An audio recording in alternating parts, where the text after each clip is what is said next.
Hey,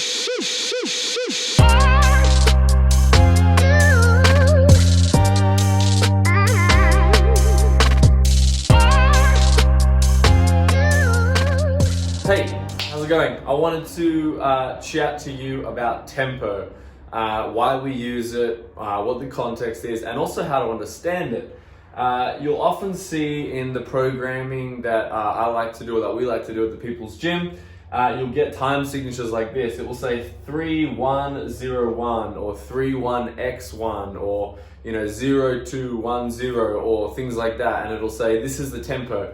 And you're thinking, what the heck does that mean? Essentially, we will always use four numbers, and that stands for the four phases of a lift. We have the concentric phase, or the muscle shortening phase. That's the concentric phase. There's the eccentric phase, which is muscle lengthening, and then you've obviously got a rest phase between reps, and then you've got maybe a pause. So what that might look like, not in any particular order necessarily, is in a squat. If we were prescribing in a back squat 3101, what that's going to look like is starting at your position, starting at the top, we're going to have 3 seconds lowering into that squat position. So starting with my barbell on my back, I'm going to count 1, 2, 3 as I get down into my squat, and by the time I get to the bottom, it should have taken me 3 seconds to get there. Once I'm in the bottom, this 1 stands for a 1 second pause, or a 1 count pause in the bottom. The 0 then means there's no time signature, or maybe it might be replaced with an X. There's no time signature, so up you come, back up you come, or back to the starting position in whatever exercise you're doing. And then the 1 at the end stands for how long you're gonna rest before you repeat that next rep.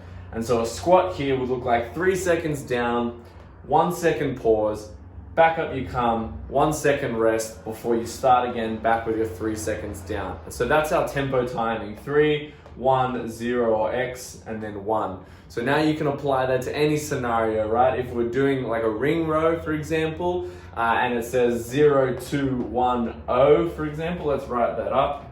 Right, we've got a ring row, and let's say, for example, we do 0, 2, or let's do 0, 1, 2, 0. That means we're starting, so there's no pulling. If we're starting from a hanging position, there's no time signature to pull. We're just gonna pull. We're gonna pull the rings to our chest. Once we've got them there, we're gonna pause for 1 second. Then we're gonna take 2 seconds coming back out from the rings in our ring row, back down to our starting position, and then we're not gonna have a rest. We're gonna pull straight back into the chest, then 1, 2, then we're going to pull straight back into the chest. So you can see that these time signatures stand for different things, and we can apply them to different contexts and different movements, but the idea behind them is the same. And let's get into that now. So what are the main reasons that I like to prescribe tempo, or that we at the People's Gym like to prescribe tempo? Is number one is control. There's a few aspects that come into this, but especially if you're someone starting out, then being able to control your body and not just dump into a squat or not just move through an exercise is really, really, really important. Too many people just rush through their exercises without any intent, without any purpose, and without understanding the quality or the needs of the movement they're performing. So we like to prescribe tempo as a way to introduce an aspect of control, to make sure that people are actually taking the time to understand and to feel what their body is doing in that movement, rather than just rushing in and out of it. Those are two very different things, and the stimulus you're going to get and what you learn and how your body adapts in those two situations are going to be very different. So we like to apply it as an aspect of control and an element of teaching correct positioning and what you should be feeling when you're doing certain things.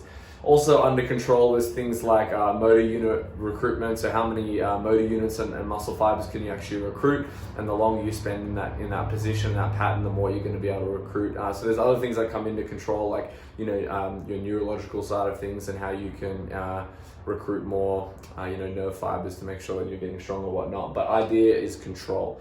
Second is TUT or TUT, which stands for time under tension.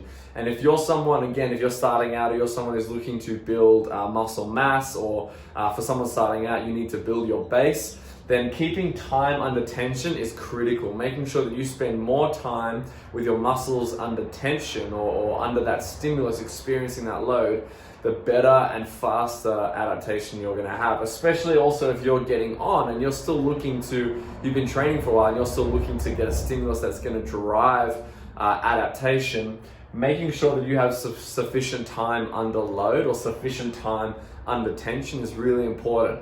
So simply by adding a tempo to maybe the same exercises you're doing, you can increase the amount of time that you're spending in that tension or under that load mechanically, exponentially, depending on how far you want to push it. But time under tension is really, really key to build that mechanical tension and drive that adaptation.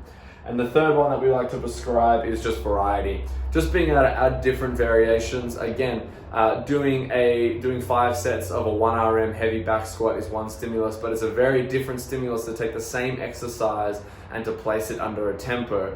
So to take a back squat of close to your max and to do it for 6 sets of 1 or 2 reps with no tempo is a great stimulus to drive a certain thing, and that applies to a certain context. But you can take the same exercise, a back squat, and apply it with a 3-1-0-1 tempo, and all of a sudden you've got a very different stimulus. You're able to reduce the load a lot, but you can still keep the intensity very high. And so just having that variety and understanding the context of where it should play out is another great reason to use tempo. So there you have it. Those are our 3 reasons that we, at the People's Gym, like to use tempo. Play around with it, enjoy it. It's a great thing to use. It's a great tool to use to play around with different exercises and different variations, and I guarantee you it will make things a lot harder. So start light, start easy, play around with it, have fun and enjoy.